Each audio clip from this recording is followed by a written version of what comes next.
이제 서론 들어가도록 하겠습니다. 자, 이제 연금술에서는 신비한 결혼이 굉장히 중요하다라고 해요. 왜 중요하냐 하면은 융합이라는 것 때문에 중요하다 이렇게 얘기를 하는 거예요. 융합이라는 거는 다른 말로 이야기하면 결합이죠. 근데 그냥 결합이 아니라 결합해서 무언가 변화를 일으켜야 되는 것을 융합이다 이렇게 이야기를 합니다. 그래서 융합이라는 거는 어떤 화학적 결합이다. 우리가 어떤 물질과 어떤 물질을 섞이면 새로운 제3의 물질이 만들어지는 거하고 이제 똑같다 이렇게 보시면 됩니다.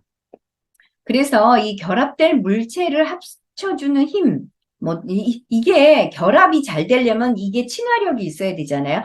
착 결합이 잘 되려면 이렇게 뭐라 그래요? 탁 붙어줘야 되잖아요. 예, 그런 강력함이 있어야 된다.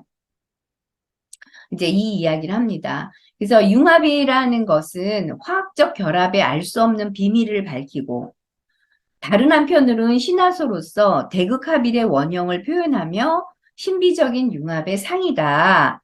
이 이야기를 이렇게 보시면 이 융심리학에서 집단 무의식에서 이야기하는 것 우리 무의식이라는 것은 집단 무의식이라는 것은 대극의 합의를 통해서 그죠? 그리고 원형의 어떤 대극의 합의의 원형의 어떤 표현이다. 이제 이렇게 이야기하잖아요. 연금술에서의 어떤 융합이라는 거는요. 음, 의미 있는 상이에요. 즉 어떠한 물질과 물질이 혼합이 되어서 A라는 물질과 B라는 물질이 혼합이 되어서 제3의 물질을 만들어내는 게 라피스거든요. 이제 이 이야기에 대한 얘기입니다. 근데 여기서의 그 원형의 어떤 표현이다. 대극의 합일이라는 것은 원형의 표현이다라는 표현이 뭐냐 하면은 이미 선제되어 있기 때문에 이 선제되어 있는 것들이 이미 주어져 있는 거라는 거죠. 이미 주어져 있는 것들이 합쳐서 져서 만들어지는 거다.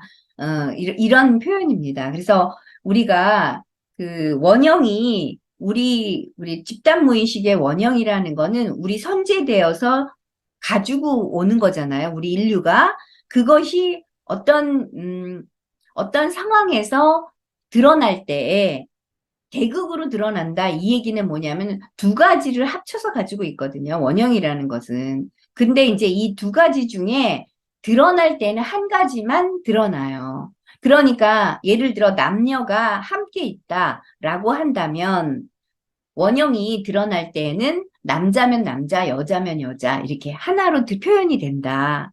그렇다면 이것은 대극인 거죠. 겉으로 드러날 때는 여자라면 안에는 뭐가 있어요? 그렇죠. 남자가 있는 거죠. 이게 이제 대극의 합일의 어떤 표현인 거죠. 융합이 이제 이렇다.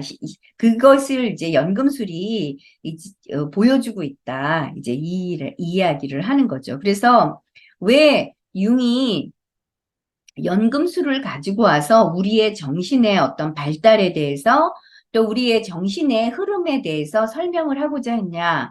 그 이유는 뭐냐면 연금술에서의 그 물질의 어떤 변환 과정이나 우리의 그 내면의 어떤 정신의 어떤 변환 과정이 유사하거든요.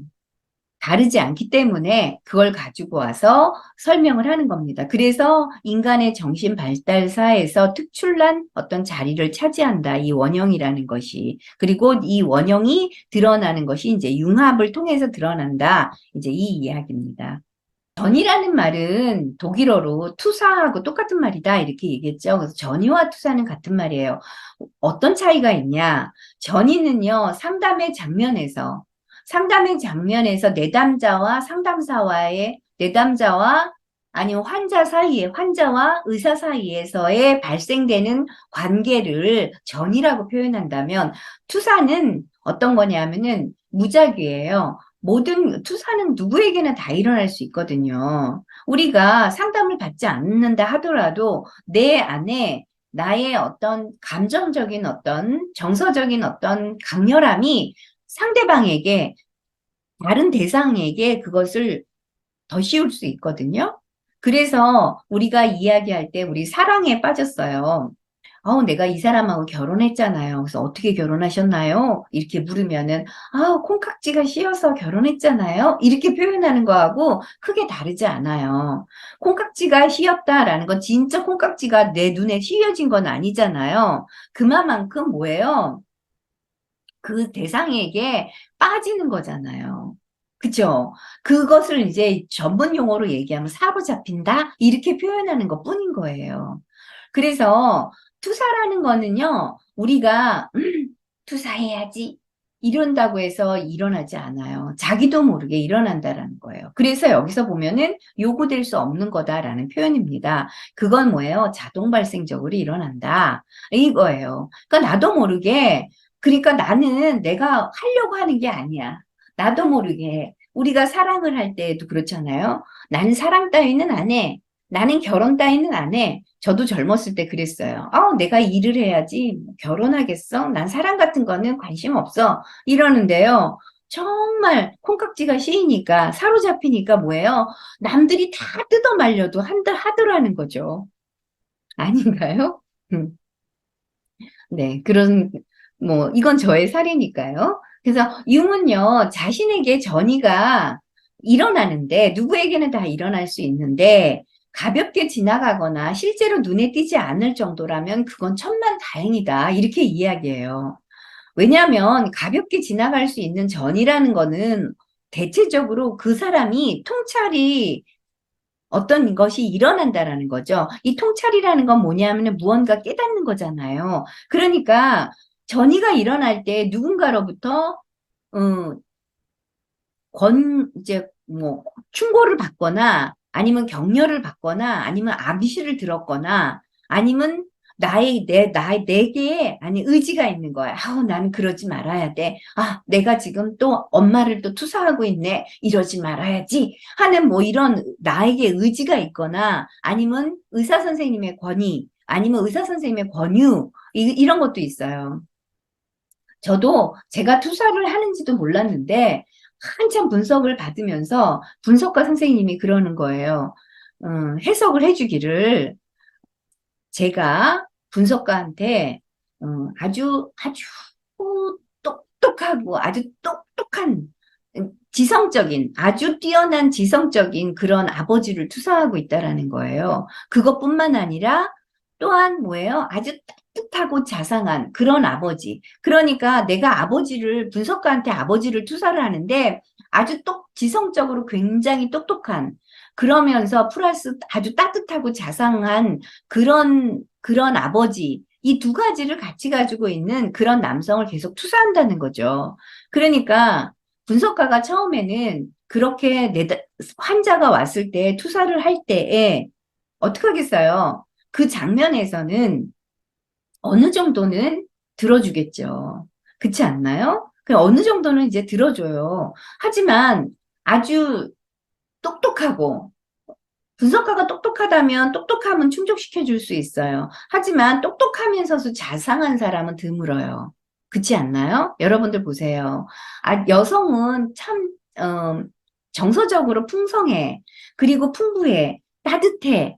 그렇지만 남성은 지성이 발달했어. 그래서 남성들은 뭐예요? 지성은 발달하지만 감정적으로 따뜻하거나 자상하진 않아.